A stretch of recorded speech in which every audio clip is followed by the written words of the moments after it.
महावीर सब्जी का ठेला लगाता था। वो रोजाना बाजार के रास्ते में पड़ने वाले हनुमान जी के छोटे से मंदिर में माथा टेकते हुए अपने काम पर जाता था। यह उसका नियम था। महावीर का दोस्त मदन भी सब्जी का ठेला लगाता था। दोनों अक्सर साथ ही घर से सब्जी बेचने निकलते थे। अरे मदन, जरा तू 5 मिनट रुक, मैं हनुमान जी के मंदिर में माथा टेक लूं, फिर चलते हैं। ठीक है, जल्दी कर। वैसे भी चिलचिलाती धूप और गर्मी में मेरे से खड़ा नहीं हुआ जा रहा। हाँ हाँ, बस थोड़ी देर लगेगी। जय बजरंगबली, आपकी सदा ही जय हो। पंडित जी, आज बड़े दिनों बाद आपसे मिलना हुआ। हाँ बेटा, गर्मी बहुत बढ़ गई है और थोड़ी तबीयत भी ठीक नहीं थी, इसलिए मंदिर आना नहीं हुआ। पंडित जी, मंदिर में बहुत गर्मी पड़ रही है। हनुमान जी को कितनी गर्मी लगती होगी। सोच रहा हूँ एक पंखा हनुमान जी के लिए भी लगवा दूं। सच, ठंडी ठंडी हवा हनुमान जी पर पड़ेगी तो उन्हें कितना आनंद आएगा और उनके भक्त भी प्रसन्न रहेंगे। ये तो बहुत उत्तम विचार है कि तुम हनुमान जी के लिए पंखा लगाना चाहते हो। ठीक है पंडित जी, फिर मैं पंखे के लिए अलग पैसे जोड़ना शुरू कर देता हूँ और कुछ ही दिनों में एक पंखा लाकर हनुमान जी के मंदिर में लगवा दूंगा। महावीर, कितनी देर और है? बस आए मदन। अच्छा पंडित जी, चलता हूँ। ये बात जब उसने मदन को बताई तो मदन जोर जोर से हंसने लगा। अरे तू तो हनुमान जी की भक्ति में बिल्कुल पागल हो गया। हनुमान जी की इच्छा होगी तो जल्दी पैसे जोड़कर मैं पंखा खरीद भी लूंगा। जो होता है सब उनकी कृपा से ही होता है। अगले दिन से ही महावीर ने थोड़े थोड़े पैसे बचाने शुरू कर दिए। सुजाता, ये 200 रुपए उन्हीं रुपयों में मिला दे जो मैंने तुझे हनुमान जी के पंखे जोड़ने के लिए दिए थे। अब तो आप पंखा खरीद कर लगवा सकते हो। हाँ सुजाता, इसी खुशी के दिन का तो मैं इंतजार कर रहा था। बस कल बाजार जाते हुए पंखा खरीद कर रख लूंगा, फिर शाम को किसी बिजली वाले को पकड़कर मंदिर में लगवाता हुआ आ जाऊंगा। अगले दिन महावीर और मदन काम पर जाते हैं। रास्ते में महावीर एक पंखे की दुकान से पंखा खरीद लेता है। ये देख मदन, कितना बढ़िया पंखा मिल गया। बस अब शाम को बिजली वाले को लेकर पंखा लगवा दूंगा। ये तो बहुत बढ़िया पंखा खरीद लिया। सही है, अच्छा है, लगवा दे। काश ये नया पंखा मेरा हो जाए, फिर तो मजा ही आ जाएगा। इतना पुराना पंखा लगा हुआ है, हवा भी नहीं आती। अगर मैं इसका ये पंखा चोरी कर लूं तो इसे क्या पता चलेगा। बोल दूंगा कोई और उठाकर ले गया। महावीर सामने बिजली की दुकान पर बिजली वाले को साथ चलने के लिए लेने जाता है। मदन, जरा मेरे ठेले का ख्याल रखना, उस पर पंखा रखा हुआ है। मैं बिजली वाले को बोल दूं, मेरे पहुंचने से पहले वो मंदिर तक पहुंच जाएगा। हाँ ठीक है, ध्यान रखूंगा, पर जल्दी आना। महावीर जैसे ही बिजली वाले को सामने की दुकान से बुलाने जाता है, मदन झट से उसका पंखा चुराकर अपने ठेले के नीचे बनी जगह में दबा देता है और पानी पीने जाने का नाटक करता है ताकि महावीर को उस पर शक न हो। अरे पंखा कहाँ गया? अभी मैं ठेले पर ही तो रखकर गया था। और ये मदन कहाँ है? वो तो सामने पानी पी रहा है। मदन, ओ मदन, जल्दी आ। अरे मेरे ठेले पर पंखा नहीं है। मैंने तुम्हें बोला था कि मेरे पंखे का ख्याल रखना। अरे मुझे थोड़ी पता था कि 1 सेकंड के अंदर कोई उठाकर ले जाएगा। मैं सामने से पानी ही तो पीने गया था। अब इसमें मेरा क्या दोष? हे बजरंगबली, मैंने तो बहुत मन से पैसे जोड़कर पंखा खरीदा था। अब मैं क्या करूं? पता नहीं पंखा कौन चुरा कर ले गया। महावीर ठेला लेकर उदास मन से घर आ जाता है। सुजाता उसे तसल्ली देती है, पर महावीर का मन ही नहीं लग रहा था।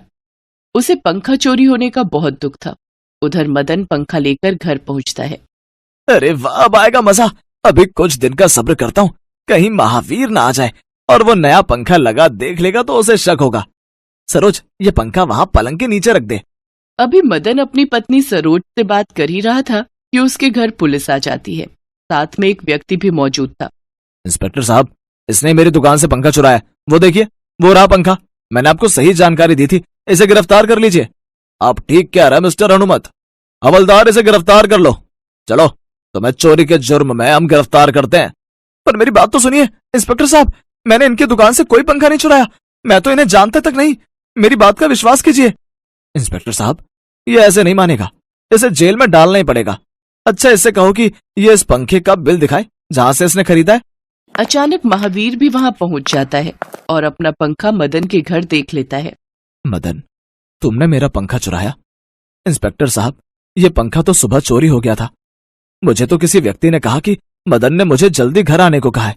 मैं घबराया हुआ आया और ये सब देखा। इंस्पेक्टर साहब, ये पंखा महावीर का है। उसने ये सुबह खरीदा था। सच्चाई तो ये है कि ये पंखा मदन ने महावीर का चुराया है। मैं तो बस सच्चाई सामने लाना चाहता था। मुझे माफ कर दे महावीर, मुझसे गलती हो गई, मुझे जेल नहीं जाना। इंस्पेक्टर साहब, मदन को छोड़ दीजिए, मुझे इससे कुछ नहीं कहना, पर आज के बाद मेरी और तेरी दोस्ती खत्म। तू अपने रास्ते में अपने रास्ते। अरे वो सज्जन पुरुष कहाँ गए? लगता है इस चोर को पकड़वाने के लिए ही वो हमारे साथ आए थे और उनका काम पूरा हो गया और वो चले गए। मदन महावीर के कहने पर हम तुम्हें छोड़ रहे हैं, आज के बाद ऐसी गलती फिर ना करना। इंस्पेक्टर साहब, उनका नाम क्या बताया था? हनुमत नाम सुनकर महावीर रोने लगता है। वो समझ जाता है कि साक्षात हनुमान जी आज उसकी मदद के लिए आए थे। ये सब लीला हनुमान जी की ही रचाई हुई थी। घर जाकर महावीर सारी बात अपनी पत्नी सुजाता को बताता है। उसकी भी आंखों में खुशी के आंसू आ जाते हैं। दोनों मिलकर हनुमान जी के मंदिर जाते हैं और नया पंखा लगवा देते हैं। हाँ माँ, मैं बिल्कुल अभी उठा तो आपकी मिस्ड कॉल देखी। क्या हुआ माँ, सुबह सुबह फोन किया? फिर से पापा ने जरूर कुछ बोल दिया होगा मेरे लिए। नहीं नहीं बेटा, मैं तुझे बस ये याद दिला रही थी, आज तेरा मंगलवार का व्रत है। तुझे याद है ना, मंदिर में बूंदी का प्रसाद हनुमान जी को भोग लगाकर खाना खा लेना, भूखे नहीं रहना। भूखे पेट रहो तो ईश्वर नाराज होते हैं। हाँ माँ, मैं खा लूंगा, आप परेशान मत हो। अच्छा माँ, मैं रखता हूँ, नहा धोकर पूजा करके मुझे फिर से निकलना है। ठीक है मेरे बच्चे, बजरंग बली का आशीर्वाद हमेशा तेरे साथ है, उन पर सदैव विश्वास रखना। दादाजी, आज आपकी बहुत याद आ रही है। मुझे आज भी याद है वो बचपन के दिन जब आप मेरी उंगली पकड़कर राम मंदिर ले जाते थे।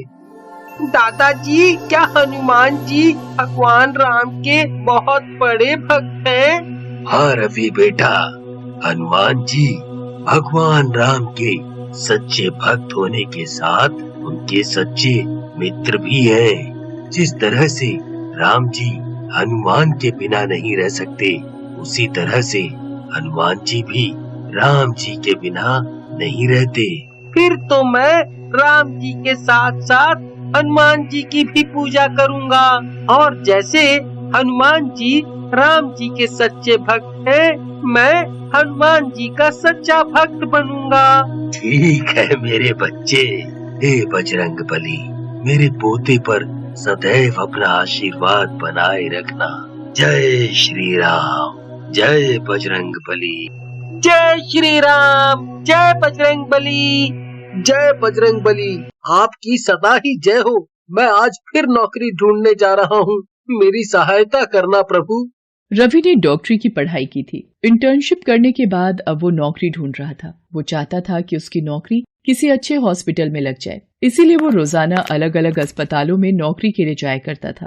पर उसकी किस्मत उसका साथ नहीं दे रही थी। रवि हनुमान जी पर बहुत विश्वास करता था और उनकी नियम से पूजा पाठ करता था। उसे विश्वास था कि एक दिन उसे नौकरी जरूर मिलेगी, इसलिए नियम पूर्वक उनके पूजा पाठ करके वो नौकरी ढूंढने के लिए निकल जाता था। ऐसे ही एक दिन, जी मुझे डॉक्टर सुभाष से मिलना था। अभी वो एक ऑपरेशन के लिए गए हुए हैं। कृपया करके ये मेरा बायोडाटा आप डॉक्टर सुभाष को दे दीजिएगा।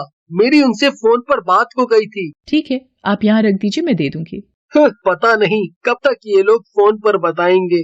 भैया भैया, बहुत भूख लगी है, वो समोसा खाना है। भूख लगी है? रुको, मैं सबको समोसा लेकर देता हूँ। भाई, ये 100 रुपए लो और सब बच्चों को एक एक समोसा दे देना। चलो बच्चों, भैया से अपना अपना समोसा ले लो। रवि एक संस्कारी घर का लड़का था, इसलिए दूसरों की दुख तकलीफ को समझता था। वो हॉस्टल वापस आ जाता है और फोन आने का इंतजार करता है, पर उसे नौकरी नहीं मिलती। उसकी सारी उम्मीदें टूट रही थी। वो हिम्मत हार रहा था। वो किसी भी हॉस्पिटल में जाता, निराश वापस लौटता। फिर एक दिन, रवि, गुंजन की शादी पक्की हो गई है। इसी महीने की 15 तारीख का मुहूर्त निकला है। तू आज ही ट्रेन की टिकट कटवा कर आ जा। पर माँ, आपको पता है मैं नौकरी को लेकर बहुत परेशान हूँ, और मैं अभी घर आया तो पापा मुझे फिर से ताने देना शुरू कर देंगे। रवि, तेरे पापा की तो आदत है जिसको बदला नहीं जा सकता। तू उनकी बातों को दिल पर मत लगाया कर। और अगर तू समय पर नहीं पहुंचा तो गुंजन को तो तू जानता ही है, वो तुझे नहीं छोड़ेगी। वो मेरे सामने नाराज होकर मुंह फुलाए बैठी है। रवि भैया, आप समय पर आओगे तो मुझे आपके साथ बाजार जाकर अपनी शादी की बहुत सारी शॉपिंग करनी है। पापा को तो आप जानते हो, हर बात में टोका टाकी करते हैं। ये क्यों खरीदा, वो क्यों लिया।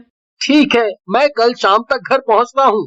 रवि का मन उदास था। वो इसी चिंता में था कि उसकी नौकरी आखिर कब लगेगी। पर गुंजन की शादी में भी घर पहुंचना जरूरी था, इसलिए रवि ने ट्रेन की टिकट करवाई और घर पहुंचकर अपनी बहन गुंजन की शादी की सभी रस्मों में हिस्सा लिया। गुंजन की विदाई के बाद रवि के पापा फिर से रवि को सुनाना शुरू हो गए। कब तक नौकरी लगने का इरादा है?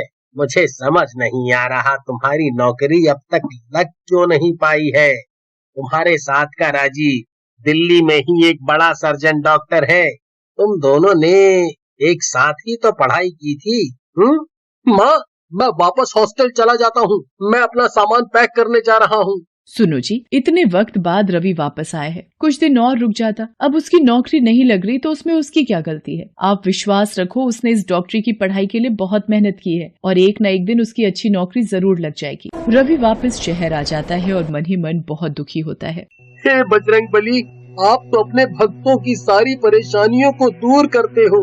मैं बहुत समय से नौकरी की तलाश कर रहा हूँ, पर मेरी नौकरी नहीं लग रही। इतनी पढ़ाई करने के बावजूद भी मैं कुछ नहीं कर पा रहा हूँ।